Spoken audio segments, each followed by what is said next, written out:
Hello दोस्तों, मेरा नाम अंकित है और ये हमारे YouTube चैनल की 7वीं वीडियो है।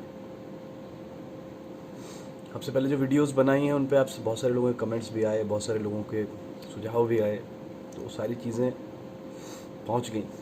Thank you so much. आपको जब भी वीडियोस मिलें तो शेयर कीजिए, लाइक कीजिए अगर अच्छी लगें तो ऑब्वियसली। आज का जैसे कि हमने बताया था, हमारा YouTube चैनल है अजनबी दुनियाएं, तो हम बहुत सारी चीज़ों को तलाशने की, बहुत सारी चीज़ों को देखने की कोशिश करते हैं इसके थ्रू, ऑब्जर्वेशन के थ्रू, या किसी चीज़ का फर्स्ट एसेंस क्या होता है उसके थ्रू। क्योंकि लास्ट एसेंस या लास्ट जजमेंट किसी चीज़ के प्रति तो होनी भी नहीं चाहिए और हो भी नहीं सकती। सब वही खोज रहे हैं, रिलीजन्स भी खोज रहे हैं, साइंस भी खोज रही है, इंटेलेक्चुअल्स भी खोज रहे हैं, काम करने वाले भी खोज रहे हैं, सब खोज रहे हैं। वो तो आखिरी पता नहीं कब होगा किसी चीज़ का, लेकिन हमारे ऊपर हमारी जो एक कोरी हमारी ऑब्जर्वेशन है उसके ऊपर कैसा इम्पैक्ट पड़ता है किसी भी चीज़ का, उसका हमारे टॉपिक्स होते हैं, कोई भी टॉपिक होता है। अभी आपको पता है, एक न्यूज़ आई, मैं आज सुबह ही देख रहा था, उसी से मुझे लगा कि यार ये बात मुझे करनी चाहिए कि इस लॉकडाउन में, यानी कि इंडिया में लॉकडाउन लगा है 24 मार्च से, आई थिंक 24 मार्च से, और अब तक जितनी कमाई एस्ट्रोलॉजर्स की या ज्योतिषियों की या भविष्य बताने वालों की हुई, इतनी कमाई किसी की नहीं हुई। मतलब घर बैठे बैठे उनको लोगों ने अपॉइंटमेंट किया, लोगों ने कहा हम खाली हैं तो अपने बारे में जान लेते हैं। वैसे तो उन्हें वक्त मिलता नहीं अपने बारे में जानने का, अपने बारे में भी किसी और से जानने की कोशिश करते हैं। तो आज का जो मेरा टॉपिक है वो इसी से कुछ रिलेटेड है। कुछ लोगों को ये टॉपिक बहुत बकवास भी लग सकता है, मुझे पता है, और लेकिन ये मेरी ऑब्जर्वेशन है और मेरा जो अपना अनुभव है और देखा हुआ है। तो बेसिकली मेरा जो है आज ये है नंबर्स के ऊपर आज का वीडियो। क्या वाकई में इस तरह की चीज़ें आपकी लाइफ को इम्पैक्ट करती हैं, या बिल्कुल सिरे से ये चीज़ें सिर्फ पूरी कल्पना है? क्योंकि ना तो मैं इसका पूरी तरह समर्थन करता हूँ, क्योंकि दुकान चलाने वाले आपको 99% ऐसे लोग हैं जिनको खुद का नहीं पता, दूसरों को क्या पता है। कि भविष्य जानने वाले इतनी आसानी से नहीं मिलते हैं। तो बेसिकली ये एक टर्म होती है ज्योतिषियों में, एस्ट्रोलॉजी में, न्यूमरोलॉजी, इसको साइंस की तरह उसकी ट्रेनिंग होती है बाकायदा। तो उसमें जो मेरा ऑब्जर्वेशन है, जितना मैंने थोड़ा बहुत पढ़ा है उसके बारे में, पढ़ा लिखा मैं जितना भी हूँ, उसमें मैंने ये पाया है नंबर्स आपकी लाइफ पे इम्पैक्ट करते हैं या नहीं करते हैं। और इस ऑब्जर्वेशन को आप खुद से कीजिएगा, कुछ मानेगा मत, क्योंकि अगर आप ज्योतिषियों की बात मानेंगे या किसी के चक्कर में पड़ जाएंगे तो बहुत धोखे में पड़ जाएंगे। आप खुद से ऑब्जर्व करके चीज़ों को समझ सकते हैं, हैंडल कर सकते हैं। और मुझे कभी कभी ये भी लगता है, किसी एक बहुत बड़े इंटेलेक्चुअल को किसी ने सवाल किया था कि व्हाट इज़ रिलीजन, तो उन्होंने जवाब दिया था कि religion is a inner science, is an inner science. मतलब धर्म जो है अंतर्मुखी विज्ञान है। लेकिन अब देख लीजिए, अब इस विज्ञान की किस तरह से सारे मजहबों ने और तमाम चीज़ों ने किस तरह हालत कर दी है। डर लगता है कभी हमारी जो सच में विज्ञान है, साइंस है, उसकी हालत भी ना हो जाए ऐसी। तो बेसिकली होता क्या है, शुरुआत बड़ी अच्छी होती है किसी भी चीज़ की, बड़ी रिसर्च के साथ, और उसमें तथ्य भी होते हैं। जब वो फैलती है ना तो बहुत ज़्यादा अजीब हो जाती है, और वो अपना रूट और अपना बेसिक जो उसका काम था वो खो देती है, बढ़ा देते हैं। अब 1 चम्मच चीनी अगर मुझे पानी में पीनी है और मैं 4 चम्मच पीऊँगा तो ख़राब कर देगी ना सब कुछ। 1 चम्मच ही मुझे ले चाहिए थी, और उसी से मुझे पता लगता है कि इसका टेस्ट क्या है या कितनी ज़रूरी है। उसी तरह से हमारी ये इस तरह की साइंस है, जो एस्ट्रोलॉजी है इस तरह की, मुझे ऐसा लगता है जितना भी मैंने पढ़ा है, जो भी रिलीजन्स इसको प्रैक्टिस करते हैं, मुझे लगता है कि कोई कम्युनिटी थी कभी, आज से बहुत वक्त पहले, जो अब नहीं है। उन्होंने इस साइंस को, तो इजिप्ट में भी हो सकती है, रोम में भी हो सकती है, या भारत में भी कहीं प्राचीन हो सकती है, हम में से नहीं थे वो लोग। हम लोगों ने उनकी वो साइंस थी जिसमें उन्होंने बहुत अच्छे से काम किया, और हमने उसको अडॉप्ट किया, क्योंकि वो उसको ख़त्म किया गया उन लोगों को, या वो ख़त्म हुए, और हमारे पास जो जानकारी लगी वो 30-35% मोटे मोटे तौर पे है, और हम उससे अपना घर चलाते हैं। ज्योतिष जो जितने भी लोग बने घूमते हैं, और वो सब उनका काम चलता है, और वो उपाय वगैरह भी जो जिस तरह से बताते हैं। लेकिन हाँ, उसका बेसिक एसेंस जो है वो काम करता है, इसीलिए लोग मुतासिर भी होते हैं, क्योंकि उन्हें कुछ चीज़ें बड़ी अच्छी लगती हैं कि अरे यार ये तो बड़ी सच बात बोल दी, इसने कैसे बता दी। अब कई ज्योतिष के पास आप जाओगे, आपकी फेस रीडिंग करते हैं, आपका हाथ देखते हैं, तो कहते हैं कि परेशानी से जूझ रहे हो, सभी जूझ रहे हैं, कॉमन सी बात है। तो इस कॉमन तरह की बातें करके वो थोड़ा सा आपको बरगला देते हैं। लेकिन कुछ एसेंस होते हैं जो वाकई में इफेक्ट करते हैं, लेकिन वही बात है कि हमारे पास पूरी जानकारी नहीं है, क्योंकि कुछ जिनकी एक कम्युनिटी थी, जिनका एक काम था, शायद वो लोग नहीं है जो अच्छी तरह से जानते थे और जिन्होंने इसको एक्सप्लोर किया था।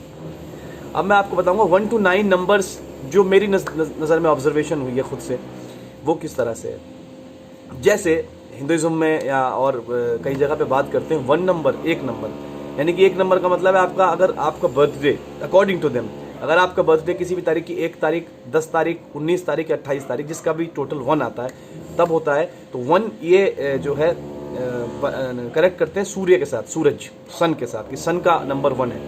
उसका लॉजिक कई जगह मिला है कि प्रकाश, समय की जो सबसे ज़्यादा मतलब गति जो है प्रकाश की गति, यानी कि सूर्य से प्रकाश जो आता है हमारी धरती तक या यूनिवर्स में जो प्रकाश फैलता है सूरज के थ्रू, तो उसी से हमारी एग्जिस्टेंस होती है। तो एग्जिस्टेंस का मतलब स्टार्टिंग, और स्टार्टिंग का मतलब 1। सो दे क्लेम दैट 1, और 1 को ये बोलते हैं कि 1 is a king of the numbers, कि मम्मा 1 नंबर राजा। और 1 तारीख को पैदा हुए जो 19 या 10 जैसे 28 को जो पैदा हुए हैं जो लोग, वो लोग बेसिकली लकी माने जाते हैं, और वो लोग काम वगैरह जब करते हैं कोई भी, तो उसमें ज़्यादातर सक्सेसफुल होते हैं, ऐसा एस्ट्रोलॉजी कहती है। मुझे लगता है कि इसका बेसिक एसेंस तो ठीक है, जो मैंने भी ऑब्जर्व किया कि 1 नंबर वाले जो लोग होते हैं, एनर्जी जो होती है उनकी, सोल जो उनका होता है, सोल कॉन्सेप्ट जो उनका होता है, उनका जो बिहेवियर होता है, उनके पास समय भी होता है और वो चीज़ों को टैकल कर लेते हैं, लाइफ में हैंडल भी कर लेते हैं। ये मेरा भी ऑब्जर्वेशन है, लेकिन जिस तरह से लोग बताते हैं उस तरह से शायद पूरी तरह नहीं, क्योंकि इनको भी अपने घर वगैरह चलाने होते हैं, तो चीज़ें थोड़ी सी तो घूमती हैं। लेकिन जो वो कम्युनिटी थी जिससे हमने इसको अडॉप्ट किया है, वो पूरी तरह से जानती थी। जैसे 2 नंबर को ये लोग रिलेट करते हैं मून के साथ, कि चंद्रमा का नंबर है 2 नंबर। सो जब भी आप 2 नंबर वाले लोगों को देखेंगे, मेरी ऑब्जर्वेशन भी है, 2 नंबर बेसिक तो बिल्कुल ठीक है, बेसिक तो बिल्कुल सही है, लेकिन उसके बाद जो बरगलाया गया है ना, वहाँ से हमारी जो भरोसा इस साइंस पे बन नहीं पाया, आज तक मेरा भी नहीं है, मतलब पूरी तरह से नहीं बन पाता। सिर्फ वो ऑब्जर्वेशन के थ्रू उसका एसेंस समझने की कोशिश मैं करता हूँ। 2 नंबर चंद्रमा का ही कहते हैं, तो 2 नंबर बेसिकली 2 नंबर वाले लोग आप कहेंगे चंद्रमा सेंसिटिव। जैसे चांद जब निकलता है तो देखा आपने समंदर में किस तरह पानी होता है, हमारी बॉडी में बेनुपात 75% 70% पानी का ही अनुपात है बॉडी में, तो चांद का इफेक्ट हमारी बॉडी पे भी पड़ता है और पड़ता है। पुराने ज़माने में कहावत होती थी चांद मारा, जब कोई पागल हो जाता था कहीं तो लोग कहते थे चांद मारा है, तो ये कहावत का मतलब था चंद्रमा का इफेक्ट, ग्रहों का इफेक्ट। साइंस में भी आप साइंस के थ्रू भी देखिए, साइंस एक्सप्लोर कर रहा है अभी धीरे धीरे, दूसरे रास्ते से आके करेगा, क्योंकि इन्होंने तो ख़राब कर दिया है, रिलीजन्स ने तो बहुत ख़राब कर दिया है ऐसी साइंसेस को। ये बहुत सुंदर चीज़ हमारे हाथ लगी थी, लेकिन पूरी तरह नहीं लग पाई, अफसोस।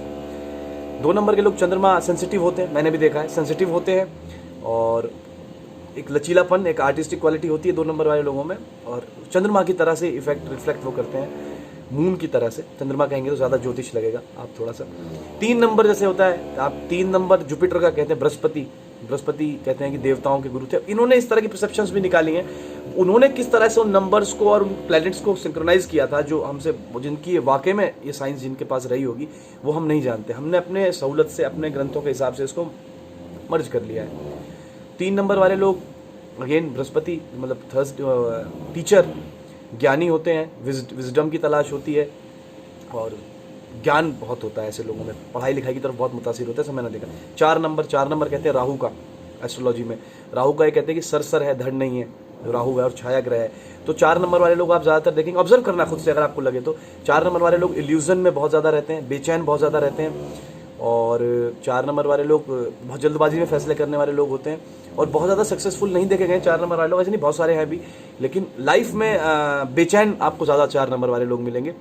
और उसका इन्होंने जैसे राहु का बताया कि राहु के पास गर्दन है और बॉडी नहीं है, जो हमारी एस्ट्रोलॉजी कहती है, तो पता नहीं है तो, लेकिन जिन लोगों ने वाकई में इसको निकाला होगा कि 4 नंबर क्यों इनपेशेंट होता है, या क्या कुछ रिलेशन है भी कि नहीं यूनिवर्स के साथ, पूरा जो रिलेटिविटी की थ्योरी है उसके साथ कुछ रिलेशन है कि नहीं, तो वो लोग जानते थे, लेकिन हमने अपनी सहूलत के हिसाब से निकाला है। तो 4 नंबर, लेकिन 4 नंबर वाले लोग अगेन की बहुत अजीब सी चीज़ें वो कई बार प्राप्त कर लेते हैं जीवन में, क्योंकि बहुत काम करता है उनका ये हिस्सा, बहुत ज़्यादा आपको देखना कभी भी जो 4 से रिलेटेड होगा। 5 नंबर अगेन कहते हैं बुध का, मरकरी प्लैनेट का नंबर है। 5 नंबर वाले लोग बैलेंस 5 नंबर जो भी पैदा होंगे, ज़्यादातर लोग बैलेंस अवसाद तो होते हैं, मैंने भी ऑब्जर्व किया इस तरह से, मैंने बहुत ध्यान से पहले ऑब्जर्व किया नंबर्स को, तो बैलेंस 5 नंबर को बताया। अब किस तरह से वो करते थे पता नहीं, हम जिस तरह से करते हैं वो है, लेकिन बेसिक को ही समझिएगा, बाकी चीज़ अपने हिसाब से सोचिएगा। 6 नंबर कहते हैं शुक्र का, यानी वो दैत्य गुरु बताया इन लोगों ने उनको, तो पता नहीं दैत्य गुरु और पशु गुरु क्या होता है, आई डोंट नो, लेकिन अगर इन्होंने एडेप्ट भी किया है उसको, तो उन्होंने किस तरह से बताया था कि शुक्र जो 6 नंबर वाले लोग होते हैं वो परफ्यूम्स के शौकीन बहुत मिलेंगे, आपको देखने को मिलेगा, खूबसूरती के बहुत शौकीन होते हैं, और मतलब पैसा और इस तरह के व्यापारी या पैसे वाले या आर्टिस्टिक क्वालिटीज़ या मशहूर फेमस बहुत आपको 6 नंबर। 7 केतु कहते हैं 7 नंबर, यानी कि कहते हैं कि उसके पास बॉडी है, जैसे राहु के पास सर है, केतु के पास बॉडी है, तो बॉडी जिसके पास है सर नहीं, तो वो बहुत ज़्यादा थिंकर्स नहीं होते 7 वाले, वो मतलब इंट्यूशन जो उनको होती है वो उस हिसाब से एक्शन लेते हैं। Like Dhoni, Mahendra Singh Dhoni from number 7, और जब धोनी को आप कभी ऑब्जर्व करना तो धोनी के जो डिसीजंस थे, जोगिंदर शर्मा को T20 में लास्ट ओवर दे देना, कोई और होता तो कहता कैसी बेवकूफ़ी है, लेकिन वो सफल हो गए, और वो हार भी फेल भी होते तो उनको कोई प्रॉब्लम नहीं होती, क्योंकि इरफान खान साहब अब नहीं है हमारे बीच में, बहुत 7 नंबर इंट्यूटिव, आपको एक जैसे लगेंगे कैरेक्टर्स, कभी आप गौर से देखेंगे तो यूनिवर्स से जो सीधा इंट्यूशन आता है उसके थ्रू वो एक्ट करते हैं, और वो फिर यूनिवर्सल हो जाती है चीज़ें। धोनी, इरफान साहब और भी बहुत सारे लोग हैं 7 के। 8 कहते हैं सैटर्न का नंबर है, शनि का, जो हमारे एस्ट्रोलॉजी में कहते हैं। अब उन्होंने किसी हिसाब से देखा होगा जिनकी ये सच में 8 था ये वाला, तो सैटर्न कहते हैं कि 8 नंबर है, और शनि का नंबर है स्ट्रगलिंग नंबर है, इसीलिए इन्होंने जब अपने भगवान बनाए सब लोगों ने तो उनको एक अलग सी छवि दे दी थी। तो वो असली में क्या उसका बेसिक क्या था, ये हम लोग पढ़ेंगे, लिखेंगे और